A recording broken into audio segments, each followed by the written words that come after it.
Kjarnaskógur ein helsta útivistarparadís Eyjafjarðarsvæðisins. Einar Sigtryggsson, menntaskólakennari á Akureyri og eiginkona hans ákváðu miðjan júlí að hjóla í Kjarna. Einar tók eftir gríðarlegu magni af tyggjóklessum á stígunum í Kjarnaskógi og ákvað að gera eitthvað í málinu, hreinlega að sýna borgararlega ábyrgð og tína upp klessurnar sem auðvitað eiga ekkert heima þarna í þessari útivistarparadís. Hann hófst handa 19. júlí og atburðarásin hefur satt best að segja verið lyginni líkust. Stuttasagan þessi. Einar búinn að tína upp nærri 10.000 tyggjóklessur.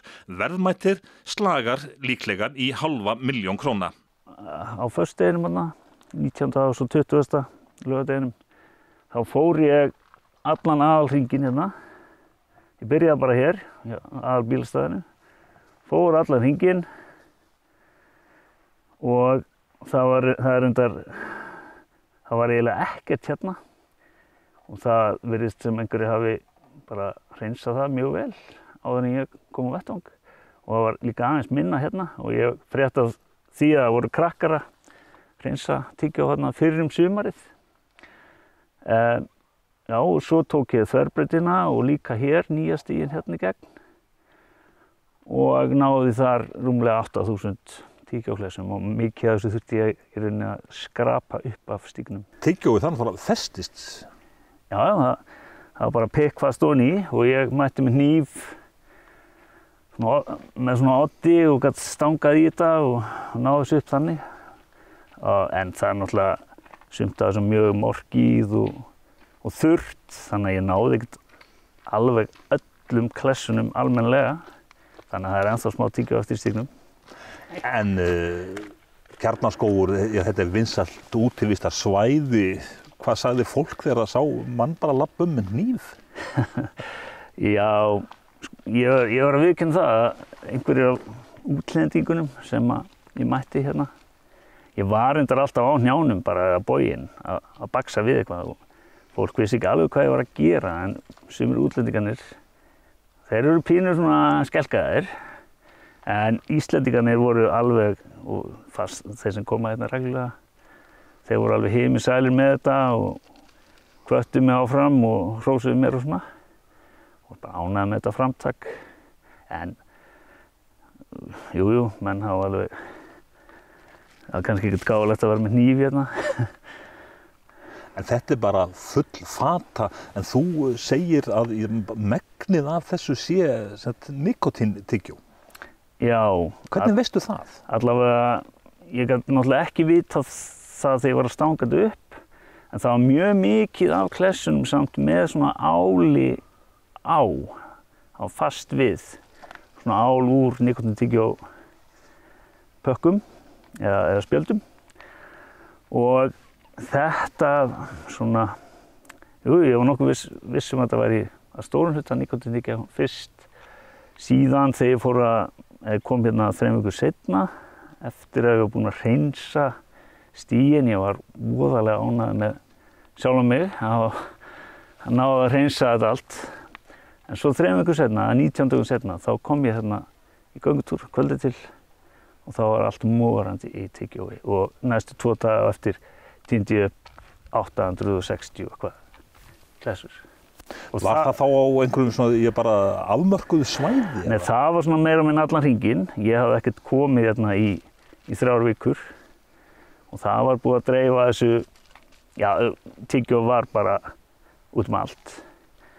Og það var allt meira og minna nikótíntyggjú. Það var alveg greinlegt og það þekkist mjög vel. Og meira segja var þetta þannig að þetta virtist og þegar maður spýtir tyggjóinn út úr sér þá það svona mjög ólögulegt, það meira svona eins og kúla, einhver svona tugga en þetta var með svona flotta lögun eins og þetta hafi legið í nikótín tyggjóspjaldinu, plastspjaldinu.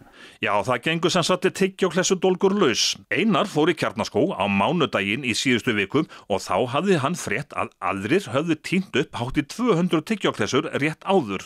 En það dugði ekki til, greinilega.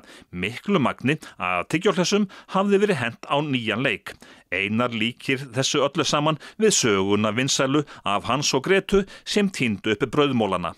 Stígurinn var auður á löngum köflum, svo allt í einu kom bara ein slumma, svo næsta og svo næsta og svo næsta. Þetta var á mánudaginn og ég kom fyrir hádegi á mánudaginn, þá var þetta svona.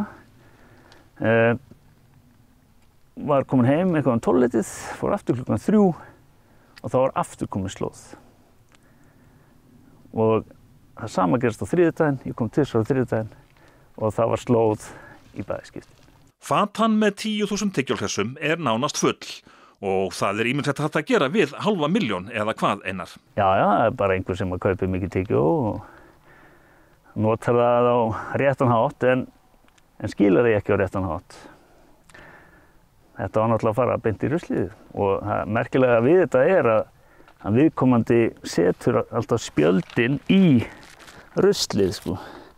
Spjöldin finnur maður í ruslinu en tyggjóið á stígnum. Já, spjöldin þau eru í ruslafötunum sem eru hérna í skóginum. Já, það er nú ekki margar ruslafötur með þessum stígnum og það er í rauninni óþarfi. Að mínum að ég held að séu 3 á þessum stóra hring.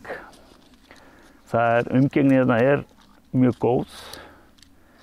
Maður sér vallarusl, það er 1 og 1 sígarettustubbur. Það vallar nokkuð annað, kannski tappi af bjórflösku eða gosflösku, en annars er þetta mjög góð umgengni. En einn rusladallurinn hérna við stíginn er ekki fullur, hann er með fullt af svona spjöldum. Þetta gerir málið jafnvel enn flóknara, þar að segja að tyggjóklessudólgurinn hendir tyggjónu á stígana en umbúðirnar fara svo rétta leið í ruslaföturnar. En hvað ætlar Einar að gera við allar tyggjóklessurnar? Hönnuður hefur þegar haft samband við Einar og kannski getur listafólk búið til skúlptúr úr þessu öllu saman og því er hér með komið á framfæri. Einar er mikill talnamaður og auðvitað er hann búinn að vigta klessurnar, rúmlega 12 kíló takk fyrir. En hver er þessi tyggjóklessudólgur? Einar hefur auðvitað velt því fyrir sér og hann telur sig vita hver hinn seki er. Já, ég tel mig vera alveg komið með það, en ég ætla ekki að upplýsa það neitt sérstaklega eða vera að blása það út á netmiðlum eða eitthvað slíkt. Bara viðkomandi verður bara að finna hjá sér hvað skynsemi og samvisku og bara að láta af þessu, ef að segja ósóma. Þetta er mjög sérstakt, það er bara einhver spenna væntanlega sem felst í þessu hjá viðkomandi og finnst þetta eitthvað spennandi eða sniðugt og ég held að við verum bara beðin að finna sér eitthvað annað áhugamál. Þú ert að segja þessi karlmaður? Já, en væri það ekki líklegra? Hvítur? Já, er ekki allir glæpamennir hvítir karlmenn á miðjum aldri? En þú ætlar ekki að leggja fram kæru eða neitt svona? Nei, Guð hjálpi þér. Nei. En hvað með bæjaryfirvöld? Þú ert búin að vinna mikið hérna í þessu. Hafa bæjaryfirvöld til dæmis haft samband við þig og bara þakka þig fyrir framtakið? Nei, það er eitthvað sem skiptir mig svo sem engu máli, sko. Það er mikið af fólki búið að tala við mig, finnst þetta mjög þakkarvert og bara í morgun nánast réðist á mig vinnufélagi og hristi duglega á mig spaðan og þakkaði fyrir að fá að njóta þess að ganga Kjarnaskóg á hreinum og fallegum stígum.